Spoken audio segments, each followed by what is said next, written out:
வருங்கால அரசு அதிகாரிகள் அனைவருக்கும் மிகப்பெரிய வணக்கங்கள். நான் தான் உங்கள் எஸ்பி வேலு. ரொம்ப முக்கியமா வரக்கூடிய ஜூன் 9 குரூப் 4 எக்ஸாமுக்கு வெறித்தனமா ப்ரிப்பேர் பண்ணிட்டு இருப்பீங்க.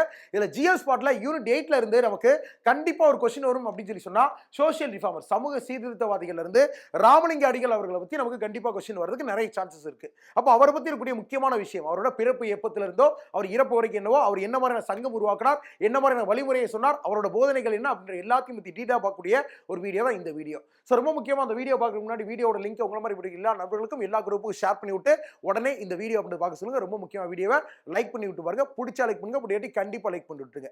இப்போ வள்ளலார் அப்படின்னு அழைக்கக்கூடிய ராமலிங்க அடிகள் எதுக்காக சார் இவர் ரொம்ப முக்கியம் அப்படின்னா, அந்த நேரத்துல நிறைய துன்பங்கள் நிறைந்த ஒரு வாழ்க்கையா தான் இருக்குது மக்களுக்கு. அப்போ இந்த துன்பம் நிறைந்த வாழ்க்கையில இருந்து ஒரு இன்பம் நிறைந்த வாழ்க்கையா வாழ்றதுக்கு என்ன வகையான வழிமுறைகள் அப்படின்றத சொன்னார். அது மட்டும் இல்லாம இங்க நிறைய கஷ்டங்கள் அப்படின்றது இங்க இருக்கக்கூடிய சாதிய முறைகள், இங்க இருக்கக்கூடிய மதம் சம்பந்தப்பட்ட விஷயங்கள்ல இருந்து வருது. அப்ப இந்த மாதிரி மதம், சாதி இந்த மாதிரிலாம் மக்களை பிரிக்குது. எல்லா மக்களும் அன்பு செலுத்தி எல்லாரும் ஒத்துமையா சமத்துவமா வாழணும் அப்படின்றத அடிப்படையா சொன்னவர் தான் நம்மளோட ராமலிங்க அடிகள். இப்போ இவரை பத்தி சொல்லணும் அப்படின்னா ஃபர்ஸ்ட் இவர் பிறந்தது எப்போ அப்படின்னா he was born in October 5, 1823. அதாவது 1823 வருஷம் அக்டோபர் 5ஆம் தேதி மருதூர் அப்படின்ற ஊர்ல பிறக்கிறார். ரொம்ப முக்கியமா அது எங்க இருக்கு? சிதம்பரம் பக்கத்துல இருக்கு. ரொம்ப முக்கியமா இந்த வீடியோட PDF அப்படின்றது பக்கா மெட்டீரியலா தமிழ் அண்ட் இங்கிலீஷ்ல இருக்கு. இதை நீங்க ஃப்ரீயா டவுன்லோட் பண்ணி பிரிண்ட் அவுட் பண்ணணும்னு நினைச்சீங்கன்னா நம்ம வீடியோ கீழே டிஸ்கிரிப்ஷன்ல போயிட்டு ரெண்டாவது லிங்க்ல ஃப்ரீ டவுன்லோட்ஸ்ல டிஎன்பிசில போய் கிளிக் பண்ணீங்க அப்படின்னா நமக்கு இந்த PDF அப்படி நீங்க டவுன்லோட் பண்ணிக்கலாம், யூஸ் பண்ணிக்கோங்க. சரியா? அடுத்தது இவரை பத்தி சொன்னோம்னா இவர் he was popularly known as, அதாவது இவரை எப்படி நம்ம பெருமையா பேசுறோம், ஓகே பிரபலமா அழைக்கிறோம் அப்படின்னா வள்ளலார் அப்படின்னும் ராமலிங்க சுவாமிகள் அப்படின்னும் ராமலிங்க அடிகள் அப்படின்னு நம்ம வந்து அழைக்கிறோம். அதுக்கு அடுத்து நெக்ஸ்ட் ரொம்ப முக்கியமா he was one of the most famous Tamil saints. Tamil புனிதர்களின் மிகவும் புகழ்பெற்றவராகவும் 19ஆம் நூற்றாண்டின் தலை சிறந்த தமிழ் கவிஞர்களின் ஒருவராகவும் கருதப்படுகிறார் நம்மளோட ராமலிங்க அடிகள் அவர்கள். அடுத்து ரொம்ப முக்கியமா இவர் சொன்ன முக்கியமான ஒரு வார்த்தை, ஓகே இந்த வார்த்தை இந்த மாதிரி வார்த்தையெல்லாம் கொடுத்து தான் டிஎன்பிசில கொஸ்டினா கேட்பாங்க. துன்பங்களுக்கு இரக்கம் இல்லாதவர்கள், கடின இதயம் கொண்டவர்கள், அவர்களின் ஞானம் மேகங்களால் மூடப்படும் அப்படின்னு சொல்லி ஒரு வார்த்தை சொல்லிப்பார். அதாவது துன்பங்களுக்கு இரக்கம் இல்லாதவர்கள் அப்படின்னா இப்ப எனக்கு ஒரு துன்பம் இருக்கு அதை நீங்க பாக்குறீங்க, இல்லாட்டி உங்களுக்கு ஒரு துன்பம் இருக்கு அதை நான் பாக்குறேன். நான் என்ன பண்றேன், உங்களுக்கு ஒரு துன்பம் இருக்கா, ஓகே நான் பார்த்து நான் வந்து சிரிச்சுட்டு நான் பாட்டுக்கு போயிடுறேன், உங்களுக்கு எதுவுமே சப்போர்ட் பண்ண வச்சுக்கோங்களேன். என்னோட ஞானம் அப்படிதான் மேகங்கள் அப்படி மூடப்படும் அப்படின்னு சொல்லி சொல்லியிருப்பாரு. அப்போ துன்பம் அப்படின்னா உனக்கு வர்றது மட்டும் தான் துன்பமா, இல்ல அவனுக்கு வர்றது மட்டும் தான் துன்பமா கிடையாது. எந்த உயிருக்கு வந்தாலும் அது துன்பம் தான்டா, நீ அதை பாக்குறனா அதுக்கு போய் உதவு, அந்த துன்பத்தை போக்குறதுக்கு நீ சப்போர்ட் பண்ணணும் அப்படின்னு சொல்லி சொல்றாரு. ஃபார் எக்ஸாம்பிள் இப்போ நம்மளே எடுத்துப்போமே, ஒன்னு டிஎன்பிசி எக்ஸாம் படிச்சுட்டு இருப்பாங்க, இப்போ ஹிஸ்டரியோ பாலிட்டியோ எக்கனாமிக்ஸ் ஏதோ ஒன்று படிக்கும்போது அவங்களுக்கு சரியா நாலேஜ் புரியாது.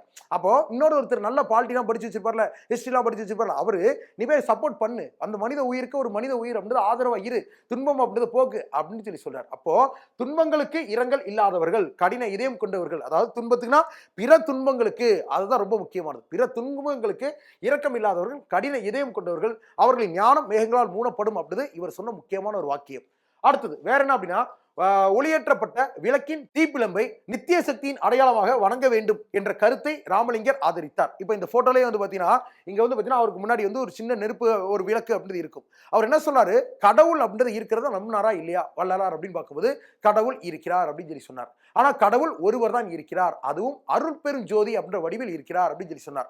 சோ அவரோட கடவுள் நம்பிக்கை அப்படின்றே அருள் பெரும் ஜோதி அப்படின்றது ரொம்ப ரொம்ப ரொம்ப முக்கியம். He said God is அருள் பெரும் ஜோதி who is personification of grace or mercy and knowledge அப்படின்னு சொல்லிப்பார். சோ கடவுள் ஒருவர் தான் அருள் பெருஞ்சோதி. அருள் பெருஞ்சோதினா என்ன சார் அப்படின்னா இந்த உலகத்துல உள்ள எல்லாமே தீப்பிழம்பின் அடிப்படையில் தான் இருக்குது.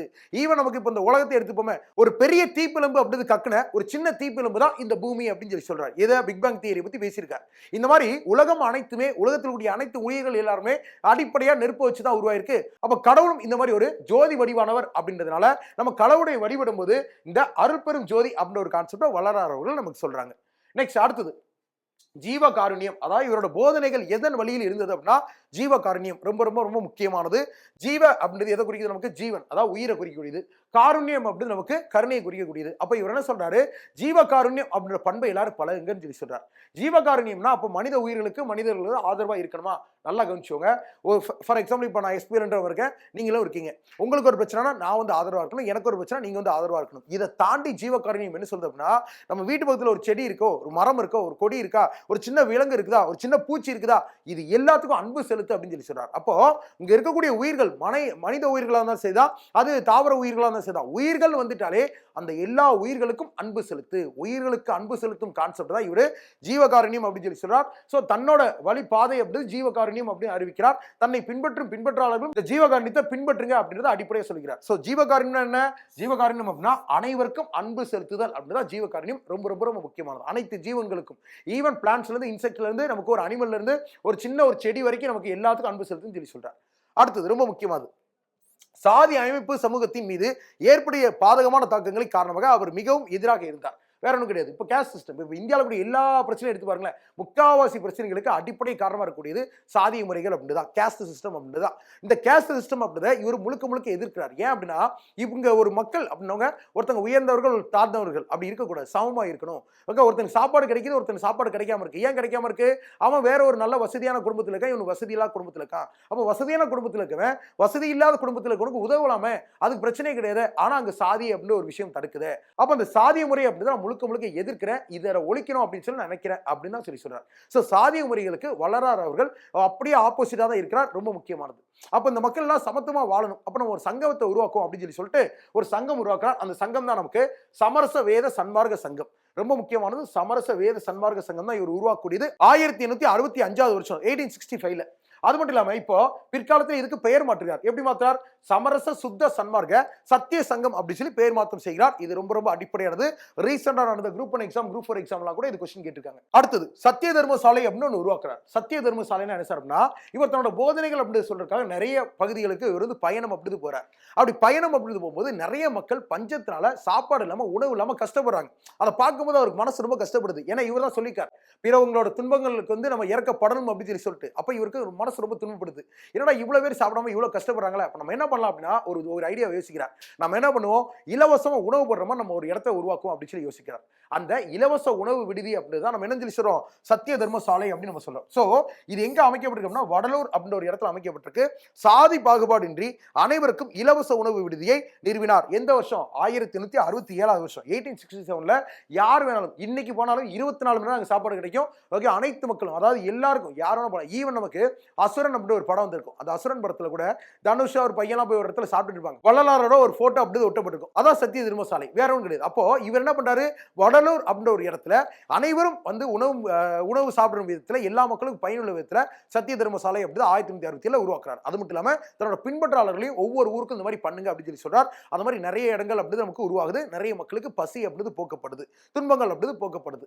நெக்ஸ்ட் அடுத்து பார்க்கும்போது 1972ல ஜனவரி 25ஆம் தேதி வடலூர் அப்படின்ற இடத்துல நமக்கு சத்திய ஞான சபை உண்மையான அறிவு மண்டபம் அப்படின்றது திறக்கிறார். சத்திய ஞான சபை அப்படின்னா என்ன அப்படின்னு சொல்லி பார்க்கும்போது, சத்திய ஞான சபை அப்படின்றது இப்போ தனக்கனோட போதனைகள் அப்படின்றத மக்களுக்கு கொண்டு போய் சேர்க்கணும். அது மட்டும் இல்லாம தன்னோட பின்பற்றாளர்கள் எல்லாம் ஒரு இடத்துல உட்கார்ந்து அமைதியா தன்னோட போதனைகள் படிக்கணும் அப்படின்றதுக்காக சத்திய ஞான சபை அப்படின்றத உருவாக்குறார். எந்த ஊர்ல?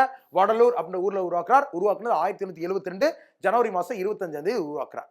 அடுத்து one of his primary teaching of Vallalar. ரொம்ப முக்கியமானது, இவரோட முதன்மையான ஒரு போதனை அப்படின்றது என்ன சொல்லுவாங்க, உயிர்களுக்கு சேவை செய்வது விடுதலை மோட்சத்தின் பாதை. அதாவது நாளைக்கு நம்ம என்ன சொல்லுவோம், நம்ம வந்து உலகத்திலிருந்து அடுத்து நம்ம இறந்ததுக்கு அப்புறம் நம்ம சொர்க்கத்துக்கு போகணும் அப்படின்னு நிறைய நினைப்பாங்க. அப்ப நீ சொர்க்கத்துக்கு போனா என்ன பண்ணுமா, இங்களுடைய உயிர்களுக்கு சேவை செய்தல் அப்படிதான், உயிருக்கு தேவைப்படக்கூடிய உதவி செய், சேவை செய் அப்படின்னு சொல்லிட்டு வள்ளலார்களோட முக்கியமான ஒரு நோக்கமா இருக்கக்கூடியது. Next, Vallalar was oppose to superstitious and rituals, அதாவது மூட நம்பிக்கைகள் மற்றும் சடங்குகளை எதிர்த்தார். ஓகே, அந்த நிறைய மூட நம்பிக்கைகள் அப்படி இப்போ இருக்கு. இப்போ ஒன்றரை பேர் நினைப்பாங்க, டிஎன்பிசி எக்ஸாம் நான் பாஸ் ஆகிட்டேன் அப்படின்னா இந்த மாதிரி நான் வந்து அளவு குத்துறேன் அப்படிலாம் யோசிப்பேன். அப்போ இந்த மாதிரி மூட நம்பிக்கைகள் நான் வேண்டாம், கொஞ்சம் அறிவுத்தனமா நம்ம யோசிப்போம். ஓகேவா, கொஞ்சம் இந்த மாதிரி நாலேஜ்ஃபுல்லா யோசிப்போம். ஏன்னா நாளைக்கு நீ ஒரு ஆஃபீஸர் ஆயிட்டு ஒரு 10 பேர் படிக்க வை, அது முக்கியம். ஆக அந்த மாதிரி நம்பிக்கையை நம்பலாம். ஆனால் இந்த மாதிரி மூட நம்பிக்கைகள்லாம் வேண்டாம். இந்த மாதிரி மூட நம்பிக்கைகள் தான் மனுஷனை இந்த மாதிரி சாதிய பாகுகள் இந்த மாதிரி எல்லா விஷயத்தையும் நம்ப வைக்குது. அப்போ இந்த மாதிரி மூட நம்பிக்கைகளோ சடங்கு சம்பிரதாயங்களோ வேண்டாம். எல்லா மக்களும் சமத்துவமா சமமா வாழ்றதுக்கு நம்ம என்ன வழி பண்ணுமோ அந்த அறிவை தான் நம்ம பின்பற்றும் அப்படின்னு சொல்லிட்டு நம்ம வள்ளலார் அவர்கள் சொல்றாங்க. நெக்ஸ்ட், இவரோட போதனைகள், அதாவது இவரோட டீச்சிங்ஸ் அப்படி இருக்கா, இதுல வந்து பாத்தீங்கன்னா 5818 கவிதைகள் அப்படிதான் இவரே உட்கார்ந்து எழுதுறார், இயற்றார். அது எல்லாத்தையும் பிற்காலத்துல ஒருத்தர் தொகுத்து இதை 6 திருமுறைகள் அப்படின்ற ஒரு பெயரா வைக்கிறார். சோ இவரோட போதனைகள் அப்படிது 6 திருமுறைகள் அப்படின்னு அழைக்கப்படுது. அதை இப்ப பிரசண்டா நம்ம என்ன சொல்லி சொல்றோம், திருவருப்பா அப்படின்னு அழைக்கிறோம். அப்ப திருவருப்பா அப்படிது வள்ளலார் அவர்கள் இங்களுடைய மக்களுக்கு அவரோட பின்பற்றாளருக்கு என்ன மாதிரியான போதனைகள் டீச்சிங் சொன்னார் அப்படின்றதான் இந்த திருவருப்பா அப்படின்னு சொல்லி நம்ம அழைக்கிறோம். நெக்ஸ்ட் பார்க்கும்போது லாஸ்டா நமக்கு 1974 வருஷம் ஜனவரி 30ஆம் தேதி இவருக்கு வயது 50 இருக்கும்போது மேட்டுக்குப்பம் அப்படின்ற ஒரு இடத்துல, வடலூர் பக்கத்தில் இருக்கக்கூடிய மேட்டுக்குப்பம் அப்படின்ற கிராமத்துல இவர் மரணம் அடைகிறார். சோ இதெல்லாம் நமக்கு வள்ளலார் அவர்களை பத்தி ரொம்ப முக்கியமா டிஎன்பிசி எக்ஸாம்ல கேட்கக்கூடிய முக்கியமான விஷயங்கள். கண்டிப்பா இப்ப நான் சொன்ன விஷயங்கள் அப்படின்றதுல ஏதோ ஒன்று உங்களுடைய எக்ஸாம் கொஸ்டின் பேப்பர்ல இருக்குன்னு நம்புறேன். மறக்காம நீங்களும் தெளிவா படிச்சுக்கோங்க.